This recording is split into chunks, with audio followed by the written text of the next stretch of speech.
وہ علاقہ رضا کا ہے، وادی رضا کی کوہ ہمالا رضا کا ہے۔ میں چونکہ وقت زیادہ نہیں ہے، حضرت کو رضوی شریف بھی تشریف لے جانا ہے، وہاں بھی لوگ چشمرہ بڑے منتظر ہیں۔ چونکہ دین و سنت کا کام جس طریقے سے اس وقت بریلی شریف کی سرزمین سے ہو رہا ہے، یقیناً یہ وہی کا حصہ ہے اور وہی کا حق بھی ہے۔ حالات حاضرہ ہو یا مسائل شرعیہ ہو، جدید مسائل ہو، سارے چیزوں پر اس بارگاہ سے اور اس خانقاہ سے آواز اٹھائی جاتی ہے۔ یقیناً مرکز اہل سنت ہے اور ہماری آرزو ہے، پوری دنیا کے اہل سنت و جماعت اور مسلمانوں کی آرزو ہے یہ مرکزیت سلامت رہے، یہ مرکزیت سلامت رہے، یہ مرکزیت سلامت رہے۔ ابھی ایک ہفتہ پہلے عصری میٹر پر اور لاک ڈاؤن کے دوران عبادتوں کے تعلق سے جو حالات پیدا ہوئے تھے انتہائی مشکل تھے، ایسے وقت میں شرعی کونسل آف انڈیا بریلی شریف سے 18ویں فقہی سیمینار میں جن مسائل کو طے کیا گیا، یقیناً اس خانقاہ کو سلام پیش کرنا چاہیے۔ جامعۃ الرضا کے علامہ حسن رضا خان حال سے درجنوں مفتیان کرام کی موجودگی میں، محققین کی موجودگی میں مسائل کو جو طے کیا گیا، لاک ڈاؤن کے دوران جمعہ اور عیدین اور جماعت کا مسئلہ انتہائی پیچیدہ ہو گیا تھا، اور کوئی کہتا تھا کہ انفصال کے ساتھ نماز پڑھنا درست ہے، کوئی کہتا نہیں ہے، کوئی کہتا دروازہ بند کر کے جمعہ کی نماز جائز ہے، کوئی کہتا نہیں ہے۔ اس مسئلے پر حضور قائد ملت قاضی القضات فی الہند نے اپنے والد گرامی کی نہج پر عمل کرتے ہوئے محدث کبیر دامت برکاتہ العالیہ کی موجودگی میں، درجنوں مفتیان کرام کی موجودگی میں ان مسائل کو حل کروایا۔ 8-10 روز پہلے کی یہ بات ہے۔ ان خدمات کو دیکھ کر کے شہر فیض آباد کے تنظیم علماء اہل سنت کی طرف سے حضور کی بارگاہ میں، حضور قاضی القضات کی بارگاہ میں مفتی مصطفیٰ رضا خان ایوارڈ پیش کرنے کا شرف تنظیم علماء اہل سنت حاصل کر رہی ہے۔ میں گزارش کروں گا حضرت علامہ مولانا محمد ایوب صاحب قبلہ، سابق پرنسپل جامعہ اسلامیہ رونائی، تنظیم کے ارکان حضرت مولانا غلام علی صاحب اور دوسرے ارکان مولانا شعبان صاحب، مولانا فضل الدین صاحب، قاری طاہر صاحب، نائب امام حضرت مولانا محمد فیصل صاحب، یہ حضرات حضرت کی خدمت میں پیش کریں اور دعائیں حاصل کریں۔ سارے علماء فردن فردن نام سب کا لینا۔ نعرہ تکبیر، نعرہ رسالت، بستی بستی کریا کریا، بستی بستی کریا کریا۔ اسی طرح سے انجمن رونق اسلام جن کے زیر اہتمام یہ پروگرام ہو رہا ہے، جناب سرفراز بھائی کی طرف سے بھی اور ان کی تنظیم کی طرف سے ایک ایوارڈ حضور کی خدمات کو دیکھ کر کے تاج الشریعہ ایوارڈ پیش کیا جا رہا ہے۔ آپ حضرات اس سلسلے میں حضرت کو مبارکباد پیش کریں۔ حضرت کے لیے دراز عمر اور صحت اور عافیت کے لیے آپ دعا کریں، یہ ستارہ چمکتا رہے، دمکتا رہے، دین و سنت کا بول بالا ہوتا رہے اور دین کا کام یوں ہی چلتا چمکتا دمکتا رہے۔ نعرہ تکبیر، اللہ اکبر، نعرہ رسالت، یا رسول اللہ، مسلک اعلی حضرت زندہ باد، قائد اہل سنت، زندہ باد، قاضی القضات فی الہند، زندہ باد، قاضی القضات فی الہند۔ نعرہ تکبیر۔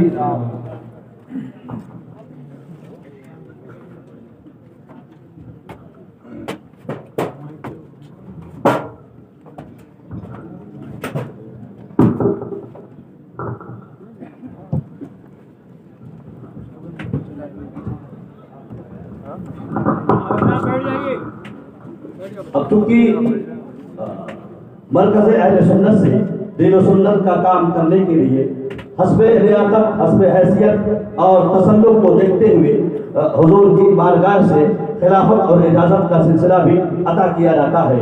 اس سلسلے میں اب مائک پر حضرت داماد قائد ملت حضور علامہ مفتی عاشق حسین صاحب تشریف لا رہے ہیں، اور اپنی یہ ویڈیو وغیرہ کافی بند کیجیے آپ لوگ، کسی طرف سے اس طرح کی حرکت نہیں ہونی چاہیے۔ مائک پر حضور مفتی عاشق حسین صاحب، چلیے مبارک ہو۔ جانشین حضور تاج الشریعہ قائد ملت نے حضرت مولانا غلام علی صاحب کو اپنی اجازت و خلافت سے نوازا ہے۔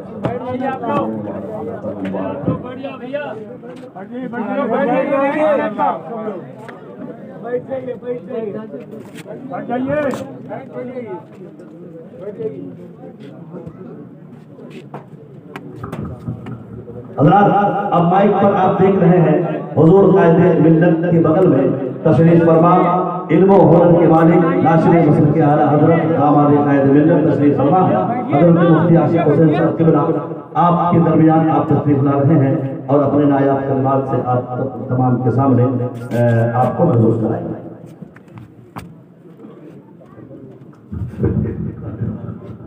نعرہ تکبیر، نعرہ رسالت. یا رسول اللہ. السلام علیکم ورحمۃ اللہ تعالی وبرکاتہ. نحمده ونصلي ونسلم على رسوله الكريم وآله وصحبه الكرام أجمعين ومن تبعهم بإحسان إلى يوم الدين. أما بعد فأعوذ بالله من الشيطان الرجيم. بسم الله الرحمن الرحيم. إنا نحن نزلنا الذكر وإنا له لحافظون. صدق الله مولانا العظيم وبلغنا رسوله النبي الأمين الكريم ونحن على ذلك لمن الشاهدين والشاكرين والحمد لله رب العالمين. آئیے سب سے پہلے اپنے آقا مولا تاجدار مدینہ صلی اللہ تعالی علیہ وسلم کی بارگاہ میں درود شریف کا نذرانہ پیش کریں. پڑھیں بآواز بلند اللهم صل على سيدنا محمد وعلى آل سيدنا محمد وأصحاب سيدنا محمد وبارك وسلم علیہ. حکم کی تعمیل کے لیے دو چار جملے اس آیت کریمہ کے متعلق میں عرض کروں گا. اس کے بعد انشاءاللہ الرحمن آپ لوگوں کو داخلہ سلسلہ کیا جائے گا. میں نے جس آیت کریمہ کی تلاوت کا شرف حاصل کیا اس میں اللہ رب العزت ارشاد فرماتا ہے کہ انا نحن نزلنا الذکر، ہم ہی نے ذکر نازل فرمایا. ذکر قرآن پاک کا ایک نام ہے، یعنی ہم نے ہی قرآن پاک کو نازل فرمایا. وَإِنَّا لَهُ لَحَافِظُونَ، اور ہم ہی اس کی حفاظت بھی کریں گے. ہم نے اس کی حفاظت کا ذمہ اپنے ذمہ کرم پر لیا. اللہ تبارک و تعالیٰ نے انبیاء کرام اور رسولان اعظام پر بہت ساری کتابیں اور صحیفے نازل فرمائے، لیکن کسی بھی کتاب اور کسی بھی صحیفے کے متعلق کہیں بھی یہ ارشاد نہیں فرمایا کہ اس کتاب یا صحیفے کی حفاظت میں خود کروں گا، سوائے قرآن پاک کے. یہ واحد کتاب ہے کہ جس کی حفاظت کا ذمہ خود اللہ تبارک و تعالیٰ نے لیا، اور اس کی حفاظت ایسی فرمائی کہ جیسی نازل ہوئی تھی 1440 سال 42 سال پہلے، ویسے ہی تر و تازہ آج بھی وہ ہمارے سامنے موجود ہے. اس میں کسی قسم کی کمی بیشی نہیں ہوئی. اس کی ایسی حفاظت فرمائی کہ ادھر جب سرکار دو عالم صلی اللہ تعالی علیہ وسلم پر وحی نازل ہو رہی تھی تو سرکار صلی اللہ تعالی علیہ وسلم کے دل مبارک میں پہلے اس کی حفاظت کا سامان کر دیا، اور سرکار اس کی حفاظت کا اتنا اہتمام فرماتے تھے کہ ادھر جبریل امین پڑھتے جاتے تھے، ادھر سرکار بھی ساتھ ساتھ پڑھتے جاتے تھے. تو اللہ تبارک و تعالیٰ نے سرکار کو ارشاد فرمائے محبوب اتنی تکلیف اور اتنی مشقت مت اٹھائیے، لا تحرک بہ لسانک، کہ آپ اپنی زبان کو جبریل امین کے سرکت پڑھنے کے ساتھ ساتھ حرکت مت دیجیے، بلکہ آپ جبریل امین کے تلاوت کو سن لیجیے، پھر اس کے بعد دہرائیے. آپ کا کام پڑھنا ہے اور اس کو آپ کے دل مبارک میں محفوظ کرنا میرا کام ہے. اس طریقے سے سرکار دو عالم صلی اللہ تبارک و تعالی علیہ وسلم کے ذریعے حفاظت کا دور شروع، اور اس کے بعد جب دل مبارک میں محفوظ کیا جاتا تھا پھر اس کے بعد لکھا بھی جاتا تھا. کاتبی وحی فوراً جو بھی حاضر ہوتا تھا وہ فوراً اس وحی کو سرکار کے سامنے ہی لکھ دیتا تھا. اس طریقے سے جس طریقے سے وہ حفاظت دل مبارک میں ہو رہی تھی، اسی طریقے سے وہ حفاظت ان تلاوت آیت کریمہ کو لکھا کر کے صحابہ کرام کے ذریعے لکھ کر کے اس کی حفاظت کرائی جاتی تھی. اور صرف وہی تک نہیں، پھر صحابہ کرام کو اس کو یاد کرنے کے آداب اور فضائل بھی بیان کیے جاتے تھے. تو ان لکھے ہوئے صحیفوں سے، ان چمڑوں سے، ان کپڑوں سے صحابہ کرام فضائل و مناقب سن کر کے ان کو اپنے دل میں ان آیت کریمہ کو یاد کیا کرتے تھے، اپنے دل میں ان کی حفاظت کرتے تھے۔ یہ اللہ تبارک و تعالیٰ کی طرف سے قرآن پاک کی حفاظت کا سامان تھا۔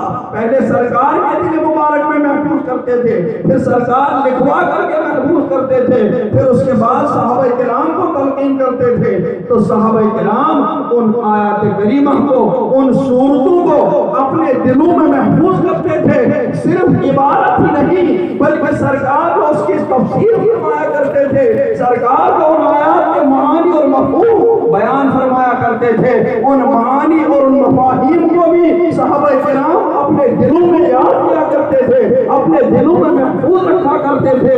اور روایتوں میں آیا ہے کہ صحابہ کرام فرمایا کرتے تھے کہ ہم میں سب سے بڑا عالم وہ ہوتا تھا جس کو سب سے زیادہ قرآن پاک کی صورتیں یاد ہوا کرتی تھی، جس کو سب سے زیادہ قرآن پاک حفظ ہوتا تھا، وہی ہم میں سب سے بڑا عالم ہوتا تھا۔ کیوں؟ اس لیے کہ وہ صرف متن قرآن پاک کے الفاظ ہی کو محفوظ نہیں کرتا تھا، بلکہ سرکار جو اس کے معنی اور مفہوم کو بیان فرمایا کرتے تھے، اس معنی اور مفہوم کو بھی صحابہ کرام اپنے دل میں محفوظ کر لیا کرتے تھے۔ اور وہ اس طریقے سے صحابہ کرام نے اپنے شاگردوں کو اس کی وصیت کی۔ صحابہ کرام نے بھی بے شمار حفاظ قرآن تیار کیے، اور اس کے بعد جب سرکار دو عالم صلی اللہ علیہ وسلم کا وصال مبارک ہوا تو ایک جنگ میں بہت سارے حفاظ صحابہ شہید ہوئے۔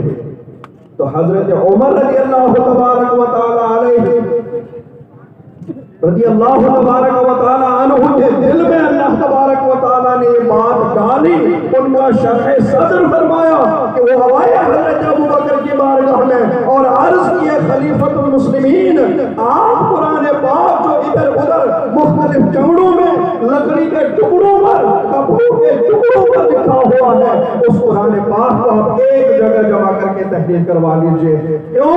اس لیے کہ مجھے خطرہ لگ رہا ہے، آج اتنے حفاظ کرام شہید ہو گئے ہیں، کل اور ہو سکتے ہیں، کیونکہ جنگ جاری رہ رہی ہے، کل اور ہو سکتے ہیں۔ اس طریقے سے مجھے ایسا لگ رہا ہے کہ کہیں ہماری یہ کتاب ضائع نہ ہو جائے۔ یہ اللہ تبارک و تعالیٰ سے یہ الہام رحمانی تھا جو حضرت فاروق اعظم کے دل میں پڑ گیا تھا، اور حضرت فاروق اعظم نے حضرت ابوبکر صدیق کی بارگاہ میں عرض کیا۔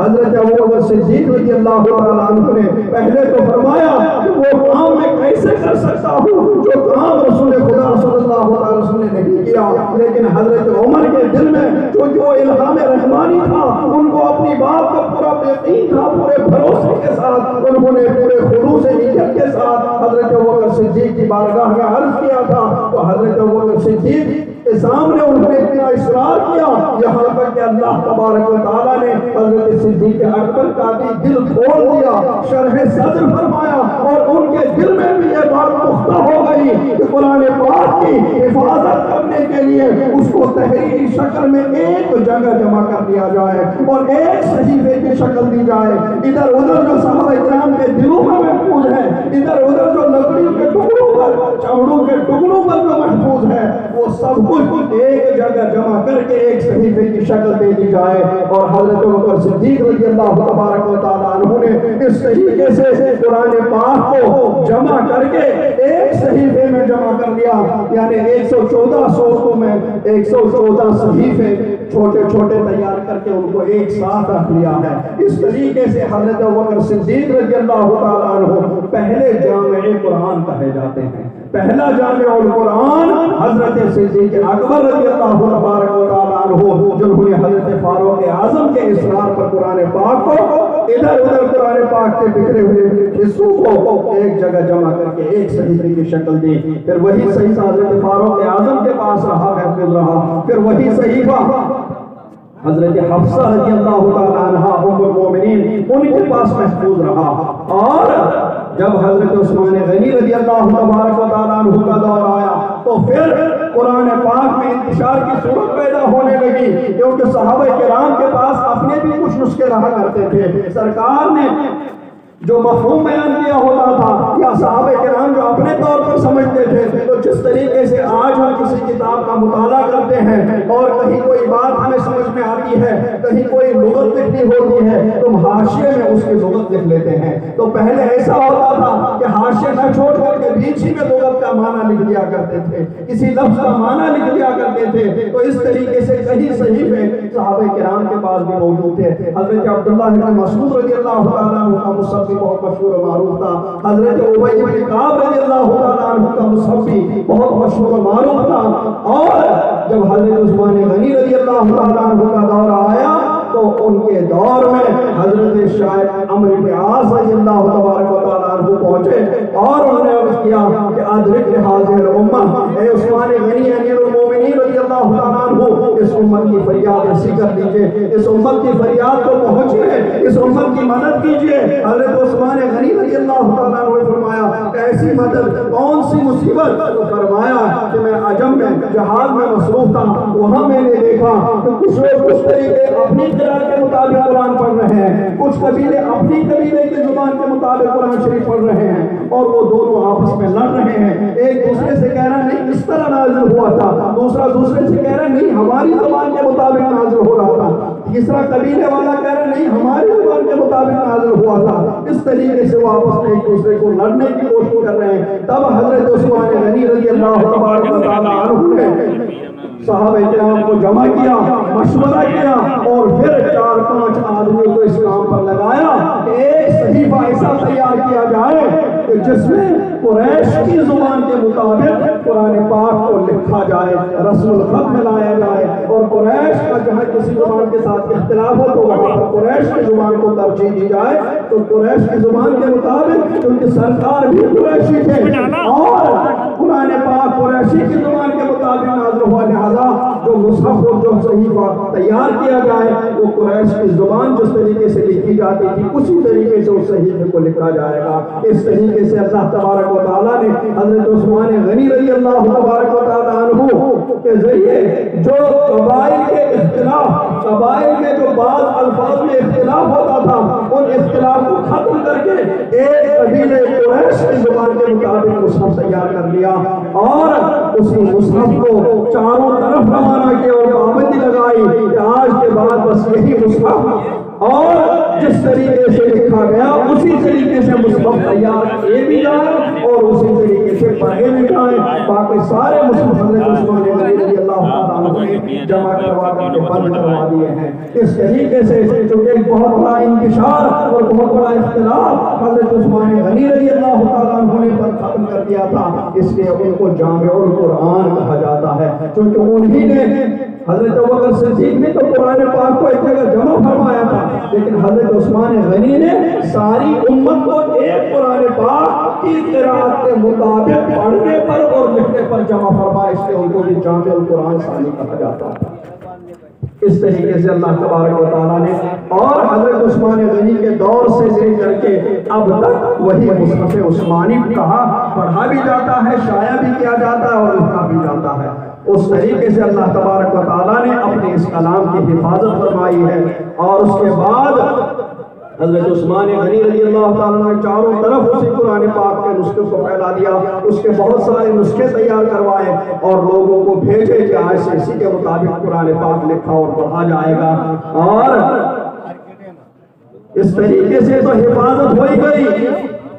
پھر قرآن پاک کی حفاظت کا سامان اس طریقے سے بھی فرمایا کہ جس شخصیت پر قرآن پاک نازل ہوا تھا کہیں اس طرف سے کوئی قرآن پاک کی حفاظت پر اعتراض نہ کرے، کہیں اس طرف سے کوئی قرآن پاک کی حفاظت پر سوال لگائے، تو اس شخصیت یعنی سرکار دو عالم صلی اللہ علیہ وسلم کی زندگی مبارکہ کا ایک ایک لمحہ بھی محفوظ کروایا، ان کی سیرت پاک کا ایک ایک حصہ بھی محفوظ کروا دیا، کیونکہ قرآن پاک کہ جمع کرنے کے بعد پھر تابعین کرام کا دور آیا اور ان کے دل میں اللہ تبارک و تعالیٰ نے بات ڈال دی اور انہوں نے سیرت مبارک مبارکہ کو بھی صحابہ کرام سے سنا اور سن کر کے ان لوگوں نے سیرت مبارکہ کو بھی تحریری شکل میں لایا۔ تو اس طریقے سے قرآن پاک کی حفاظت کے لیے صاحب قرآن کی سیرت مبارکہ کا بھی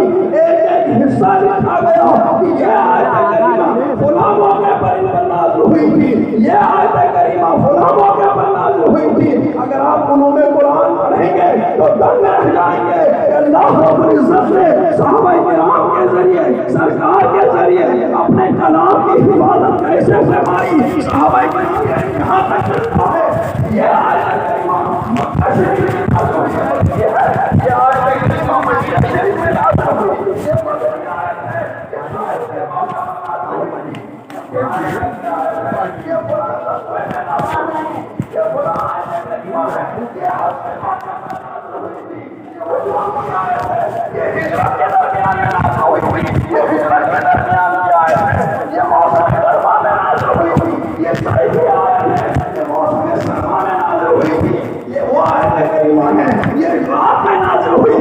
یہ شبیہ آیت کریمہ ہے، یہ دن میں نازل ہوئی تھی۔ اتنا اہتمام فرمایا کہ ایک آیت کریمہ کے متعلق بھی تفصیل محفوظ کرا دی کہ یہ آیت کریمہ کہاں کس موقع پر اور کس وقت میں اور کس جگہ پر نازل ہوئی۔ اتنا اہتمام اللہ تبارک و تعالیٰ نے اپنے کلام کو محفوظ کرنے کے لیے فرمایا تھا۔ صاحب قرآن کی سیرت کا بھی ایک لمحہ جمع کیا تاکہ ان کے ذریعے کوئی قرآن پر حملہ نہ کر دے۔ اور پھر صحابہ کرام جنہوں نے قرآن پاک کو محفوظ کیا، تحریری شکل کی، ایک مصحف کو جمع کیا، اور صحابہ کرام کی زندگی کا بھی ایک لمحہ محفوظ کر رہے ہیں۔ حیات صحابہ ایک صحابی کے بارے میں تفصیل سے آپ کو ملے گا تاکہ کوئی یہ عمری نہ اٹھائے صحابہ کرام قائم ہے، وہ خیانت کرنے والے تھے، انہوں نے فلاحت میں خیانت کی، انہوں نے فلاحت میں خیانت کی۔ تو اس طریقے سے کوئی حملہ نہ کرنے اس لیے صحابہ کرام انہوں نے قرآن پاک کو تحریری شکل دی، اس کو ایک مصحف میں محفوظ کیا۔ ان صحابہ کرام کی زندگی کا بھی ایک لمحہ تحریری شکل میں محفوظ کیا گیا اور بتایا گیا کہ صحابہ کرام کل کے کل عادل ہیں، کل کے کل عادل ہیں، ان میں کوئی بھی ایسا نہیں گزرا ہے جنہوں نے کبھی کسی خیانت کا ارتکاب کیا۔ اس طریقے سے اللہ تبارک و تعالیٰ نے قرآن پاک کی حفاظت فرمائی۔ اور اس کے بعد جو سرکار نے معانی اور مفاہیم احادیث کریمہ کی شکل میں ارشاد فرمائے، ان احادیث کا ذمہ بھی تابعین کرام اور تبع تابعین کرام کی جلیل القدر جماعت نے، جن کو اسماء الرجال کہا جاتا ہے، انہوں نے اس کی حفاظت کروائی۔ انہوں نے ایک صحابی، ایک تابعی، ایک راوی کے حالات زندگی کو جمع کر لیا تاکہ ان کے ذریعے کوئی قرآن پاک کے مفاہیم اور معانی پر کوئی انگلی نہ اٹھائے۔ اس طریقے سے اللہ تبارک و تعالیٰ نے اِنَّا نَحْنُ نَزَّلْنَا الذِّكْرَ وَإِنَّا لَهُ لَحَافِظُونَ جو فرمایا تھا کہ ہم ہی نے قرآن پاک نازل کیا، ہم ہی اس کی حفاظت کا ذمہ لیں گے، ہم ہی اس کی حفاظت کریں گے۔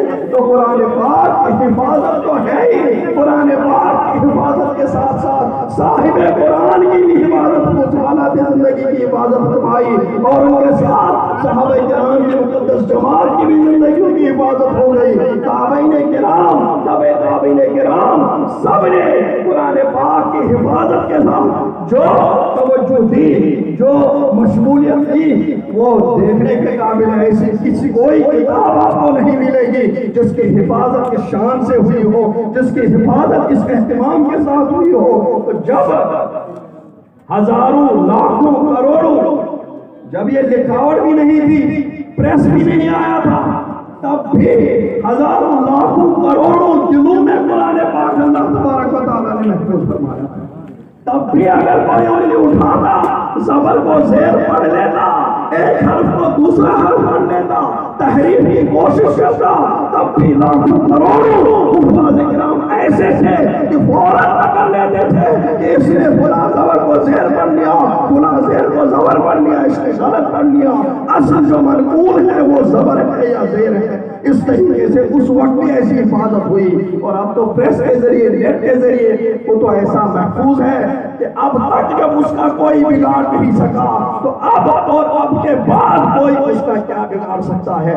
اب تک اگر کوئی اس کے حروف میں سے کوئی حرف کم نہیں کر سکا، اب تک جو اس کے الفاظ میں سے کوئی ایک لفظ کم نہیں کر سکا، تو اب اور اب کے بعد قیامت تک کون اس کی حمایت کر سکتا ہے۔ قرآن پاک مکمل نازل ہوا، مکمل محفوظ کیا گیا اور مکمل منقول ہوا، متواتراً منقول ہوا، ہم تک پہنچا وہی قرآن جو قرآن صاحب قرآن پر نازل ہوا تھا، اسی تر و تازگی کے ساتھ۔ اور اللہ تبارک و تعالیٰ نے جس طریقے سے آج تک اس کی حفاظت کا ذمہ لیا، جس طریقے سے آج تک اس کی حفاظت فرمائی، اس طریقے سے وہ قیامت تک اس کی حفاظت فرماتا رہے گا، کوئی اس میں سے کچھ کم نہیں کر سکتا۔ اب جو بولتے ہیں وہ قرآن پاک کے ماننے والے نہیں ہو سکتے ہیں۔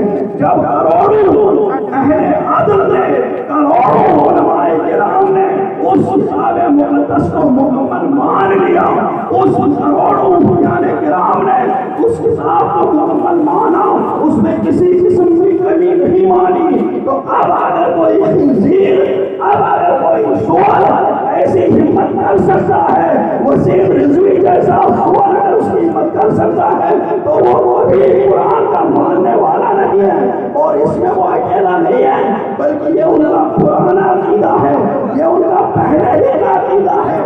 بس وسیم رضوی نے ایک بات کی کہ وہ عقیدہ جو وہ لوگ پرسوں سے چھپا کے آئے تھے، وسیم رضوی ان کے نزدیک مجرم اس لیے ہے کہ اس نے اس عقیدے کو ختم کر دیا، اس نے ان کے اس عقیدے کو لوگوں کے سامنے لایا، تاکہ جو عقیدہ وہ چھپا کر کے رکھتے تھے اور مسلمانوں کی جماعت میں اس کے طریقے سے داخل ہونا چاہتے تھے، وسیم رضوی نے اس کی بول دی نہیں، یہ عقیدہ ہے ناقص ہے، یہ لوگ عقیدوں کی وجہ سے چھپا کے رکھتے ہیں، یہی اس کی حقیقت ہے۔ اور وہ اسی طریقے سے اسلام میں ان کا کوئی حصہ نہیں ہے، وہ اسلام کے ماننے والے ہیں، نہ قرآن کے ماننے والے ہیں، نہ دین کے ماننے والے ہیں، نہ شریعت کے ماننے والے ہیں، وہ اہل سنت تو اہل سنت، وہ مسلمان بھی نہیں ہیں۔ یہی علماء کرام نے پہلے ہی ان پر فتویٰ دیا تھا، اور آج تک یہی فتویٰ ان پر ہے کہ وہ اسلام کے کسی بھی حصے میں داخل نہیں ہے، بلکہ اسلام سے وہ کل بھی خارج تھے،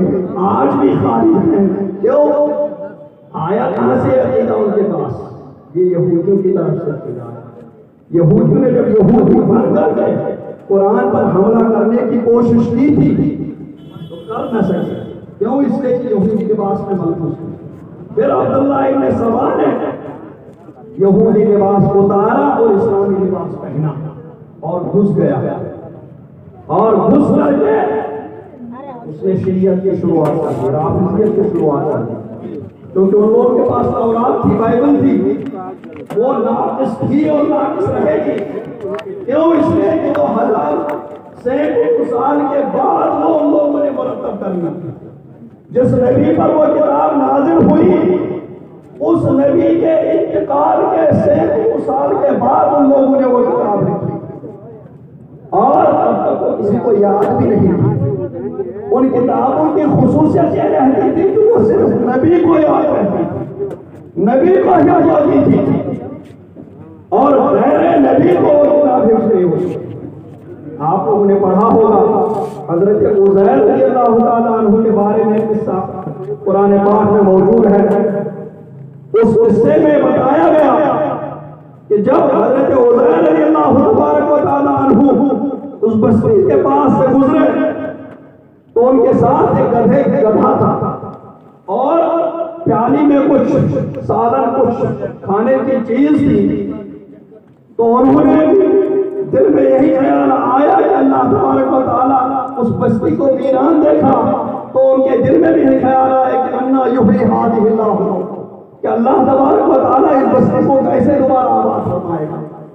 تو یہ سوچ کر کے وہ لیٹ گئے، اور لیٹنے کے بعد اللہ تبارک و تعالیٰ نے ان کی روح قبض فرما دی، اور پھر سینکڑوں سال کے بعد وہ جاگے بیدار ہوئے تو بیدار ہونے کے بعد دیکھا جو گدھا تھا تر و تازہ، اس کی صرف ہڈیاں رہ گئی اور جو سالن تھا وہ بالکل تر و تازہ تھا۔ تو اللہ تبارک و تعالیٰ نے اسے فرمایا کہ تم کتنا سوئے؟ تو انہوں نے عرض کی کہ ایک دن یا دن کا تھوڑا سا حصہ۔ تو اللہ تعالیٰ نے فرمایا کہ اپنے گدھے کی طرف دیکھیں۔ تو انہوں نے گدھے کی طرف نظر کی تو وہاں صرف ہڈیاں بچ گئی۔ انہوں نے ہڈیوں کی طرف نظر کی تو ان کو لگا کہ تھوڑی دیر کا معاملہ نہیں، میں بہت لمبے عرصے سے سو رہا ہوں۔ تو اللہ تبارک و تعالیٰ نے فرمایا کہ اتنے لمبے عرصے سے جو سو رہے ہیں۔ پھر اس کے بعد وہ چلے تو وہاں بستیاں اپنے علاقے میں پہنچے۔ اپنے علاقے میں پہنچ کر کے انہوں نے کہا کہ میں عزیر ہوں۔ تو بستی والوں نے کہا کہ نہ، ہم کسی عزیر کو نہیں جانتے۔ تو بولے نہیں، میرا فلاں گھر ہے۔ بولے نہ، ہم نے نہیں سنا تھا۔ پھر وہ ایک بوڑھی عورت کے پاس پہنچے اور بوڑھی عورت کے پاس پہنچ کر کے انہوں نے کہا میں عزیر ہوں۔ انہوں نے کہا میں کیسے مانوں؟ تو بولے آپ اس کو پوچھ لو۔ تو انہوں نے کہا کہ عزیر مستجاب الدعوات ہے، اگر آپ عزیر ہیں تو میری آنکھ صحیح کر لیجیے۔ تو حضرت عزیر نے دعا کی، وہ نابینا تھی فوراً بینا ہو گئی۔ پھر اس کے بعد انہوں نے کہا کہ حضرت عزیر کو ساری تورات یاد تھی، اگر آپ عزیر ہیں، نبی ہیں، تو آپ کو بھی ساری تورات یاد ہو۔ تو حضرت عزیر علیہ السلام نے ساری تورات ان کو سنا دی اور اس کے بعد انہوں نے مانا کہ ہاں وہ عزیر ہے، نبی ہے۔ کیوں؟ اس لیے کہ پہلے کی کتابیں صرف انبیاء کرام ہی کے دلوں میں محفوظ ہوتی تھی، ان کو نبی ہی یاد کر سکتا تھا۔ یہ بھی قرآن پاک کی حفاظت کا اہتمام اللہ تبارک و تعالیٰ نے فرمایا ہے کہ جس طریقے سے امت کے نبی کو سرکار دو عالم صلی اللہ علیہ وسلم کے سینے مبارک میں قرآن پاک محفوظ ہو سکتا ہے، سرکار قرآن پاک کو حفظ فرما سکتے ہیں، اسی طریقے سے سرکار کے امتیوں کو بھی اللہ تبارک و تعالیٰ نے یہ شرف بخشا ہے کہ وہ بھی اپنے سینے میں قرآن پاک کو محفوظ کر سکتے ہیں، وہ بھی اپنے سینے میں قرآن پاک کی حفاظت کر سکتے ہیں۔ اس لیے اللہ تبارک و تعالیٰ نے اس طریقے سے قرآن پاک کی حفاظت کا اہتمام کیا ہے۔ تو جس کا اتنا اہتمام کیا گیا ہو، اللہ تبارک و تعالیٰ نے، سرکار نے، صحابہ کرام نے، تابعین کرام نے، تابع تابعین کرام نے، اولیاء کاملین نے، اس حساب میں کہاں کمی بیشی ہو سکتی ہے، اس کتاب میں کہاں کہیں ناقص اور کہیں بیشتر ہو سکتا ہے؟ ہرگز نہیں ہو سکتا ہے۔ جو ایسا کہے وہ دین اسلام سے خارج ہے۔ وصلی اللہ تعالی علی خیر خلقہ محمد وعلی آلہ وصحبہ اجمعین برحمتک یا ارحم الراحمین۔ جن حضرات کو بیعت ہونا ہو، داخل سلسلہ ہونا ہو، وہ تیار ہو جائیں۔ اگر کپڑا پہنچے گا تو کپڑا پکڑ لیں، اور نہیں پہنچے گا تو بھی اپنی جگہ پر بیٹھے رہیں، سامنے والے کے کندھے پر ہاتھ رکھیں اور جو کلمات حضرت پڑھوائیں ان کلمات کو پڑھتے رہیں۔ جو تاج الشریعہ کے بھی مرید ہیں وہ بھی تجدید بیعت کے لیے پڑھ سکتے ہیں، وہ حضرت کے تاج الشریعہ علیہ رحمۃ اللہ ہی کے مرید رہیں گے، اور جو نہیں ہوئے اب تک مرید وہ مرید ہو جائیں۔ اس موقع کو بہت غنیمت سمجھیں اور مرید بن جائیں۔ سورہ فاتحہ پڑھ لیں سب لوگ، الحمدللہ۔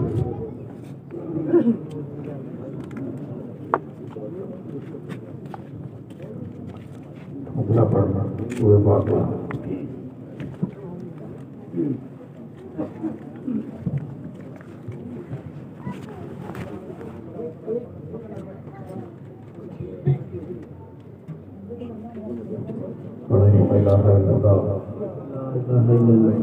محمد رسول اللہ محمد رسول اللہ صلی اللہ تعالی علیہ وآلہ وصحبہ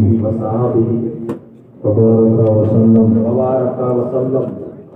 یا اللہ یا رحمان یا رحیم، دل مارا کن مستقیم، فحق ایاک نعبد و